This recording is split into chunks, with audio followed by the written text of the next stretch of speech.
I'm Cynthia Harper, one of the instructors for JW Firearms. I'm here with John Merson, owner of JW Firearms.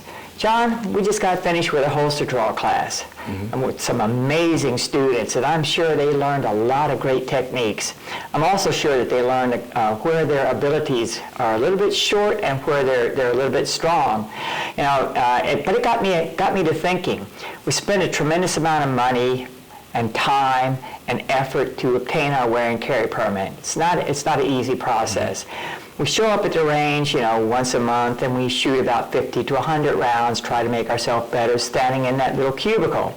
But is that really all there is to it? As a highly qualified instructor, what would you recommend that someone who just received their wear and carry permit, what would their next step be? What would you recommend? Yeah, absolutely. I spent a lot of time and money getting a permit, like you said, and we see it a lot with our renewals. Right? Many of our renewals come through our classes, and they admit they haven't touched their firearm in 3 months or 3 years since they've done their last renewal class, and we see that. So drawing from the holster and using firearms is a perishable skill, and so the class we developed, as you said, the next step class would be our holster draw class. We recommend it to a lot of our initial students is go out, start looking, researching your holsters and figure out how you're going to carry that firearm or where you're going to carry it. So we developed a class, and the class really is designed for that new shooter or even an experienced shooter to really put into practice drawing from the holster and being prepared to use that firearm in an incredibly violent, fast encounter.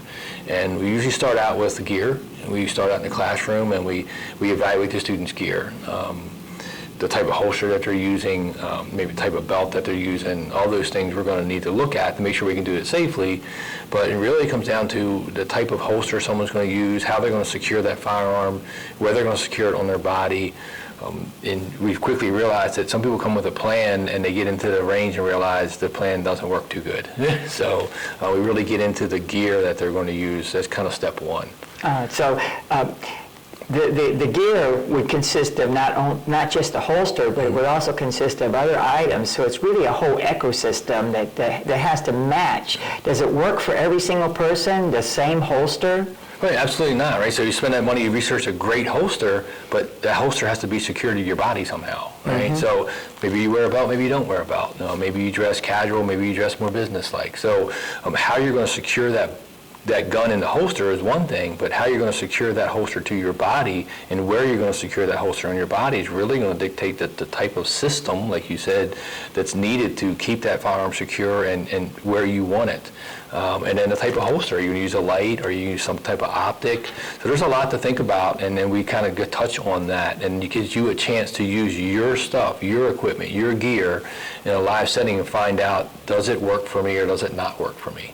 Oh, that's really the best way for a person to determine whether they have wasted their money or not. Yeah. That's a very good point. So what exactly are we going to be covering in the holster draw besides drawing from the holster? Right. Yeah, so you'll get your gear and we'll put it on you to set up. We'll get a chance to go from the holster, how to establish that grip. How to establish that grip in the holster, remove your gun from the holster, and get that gun on target. Right? Our goal is to get that gun out of our target get that gun out of our holster as quickly as possible and get it on target.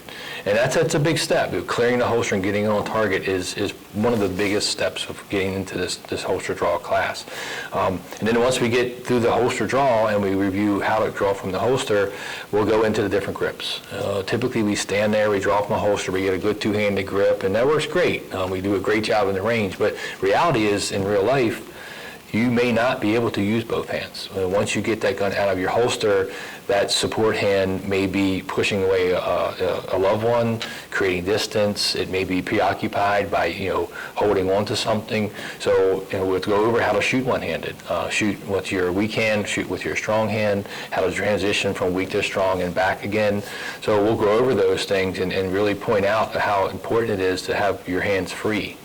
Well, that's a good point because, I carry my purse on my left shoulder, which means, I'm holding on to my purse, which means my right hand is now occupied with either a cup of coffee or the cell phone or anything. And if something happens, I've got to be able to react to that. Yeah, and what happens with react is a good word because when we react to something, we typically have a grasp reflex. We have a startle response and we grasp. So as a right-handed shooter, I've started to try to do more with my left hand, whether it's carry my car keys or my coffee or push the baby stroller or hold my loved one's hand. That way, if something was to startle me and I do grasp and I don't want to let go of that, my right hand is free to clear my garment, grab my firearm. So we'll go over shooting with both hands. And a lot of times when you shoot with one hand, what we see is malfunctions, right? Yes. I've experienced a few. Yeah, right? So you get a two-handed grip, you have a really good, strong grip, but now you shoot with one hand and that gun starts to fly around in your hand. And the slide may not cycle all the way, or you may be putting pressure on one side of the gun, not the other side of the gun. So that one-handed grip may result in malfunction. So it's important to shoot one-handed before you have to shoot one-handed. So we do go over one-handed shooting and how to deal with those malfunctions. And malfunction could be as simple as a slap, rack, and roll drill, where you get a click, no bang, and you just check your magazine and get that round out, get a new round in. Or you may have to deal with a more challenging malfunction, like there's a stovepipe or a double feed or something like that. So you may be able to clear it, but the reality is you may have to get the magazine out of the gun. And then we'll transition into magazine changes. And it may be magazine change for a malfunction, or it may be a magazine change because of my bullets. Right? That's a good point that you brought up because the criminals are no longer working as an individual. They're now working in teams, so I may have to address multiple assailants. Right. And depending on my magazine, I may have to do a magazine change in the middle of the conflict. It may be a magazine change for malfunction, it may be a magazine change because you're out, you're at slide lock, or it may be a magazine change like I have an opportunity now to top my gun off, and I know I pretty sure only have one or two bullets left, and let me get a fresh magazine in and take advantage of that. So we do go over magazine changes, how to quickly, effectively get the old magazine out and get a new magazine in so you can stay in the fight. Right? It's important. So we're also going to cover multiple assailants. Yes, multiple so targets. like you said, the teams, like you just said, a lot of teams, the criminals come in teams, and you may deal with that initial threat, and you'll have that tunnel vision, that you're focusing on the deal with that, and you quickly have to break that tunnel vision and get a big picture of what's really going on here. And while that initial threat may have been 3 or 4 feet away, their fellow bad guy maybe 15 feet away. And so now we have different distances, different sized people. I'm outside, now there's been a shooting, people are running about, and now I'm dealing with 2 or 3 people in a crowd. So we'll talk about how to quickly transition from one target to another and how to make that as quick and safe as possible. And quick and safe, that kind of reminds me of the Thule drill. Yeah, so Thule drill is a great way to finish up our night, right? So the Thule drill was developed by Lieutenant Dennis Toller from Salt Lake City Police Department. And he developed a drill, and many law enforcement is taught that the average person can cover 21 feet in 1.5 to 2 seconds. It doesn't give us much time. Right? No, it doesn't. Right, you always heard, hey, a sub 2-second draw the first shot, and that's kind of where it comes from. So hopefully our gun's not in our holster when this person charges that from 21 feet. It gives us a little bit of tactical advantage if we have some situational awareness of what's going on around us and being prepared for that.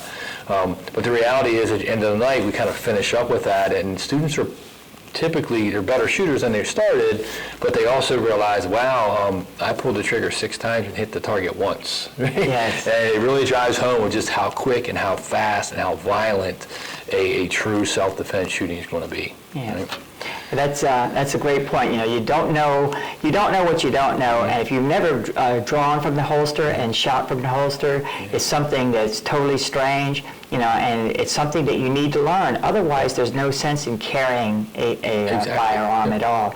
So, if I wanted to take this holster draw class, where would I go? You're going to go to Cindy's Hot Shots website. So you're going to go to www.cindyshotshots.com. And at the top, you'll see training and holster draw class. So you'll sign up through Cindy's website, holster draw class. Yep. And it's important, even before you come to the class, that just a lot of the stuff that we teach you in class, you can practice at home. right? And without ammunition, by the way. So you want to practice your setup at home, draw from home, clear your garment from home. That's where you get good at holster draw.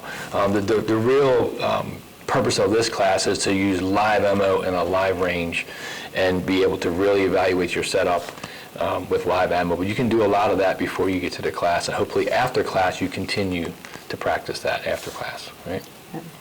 So sign up at Cindy'sHotShots.com. Remember to practice consistently. Practice with a purpose, and most importantly, Practice constantly.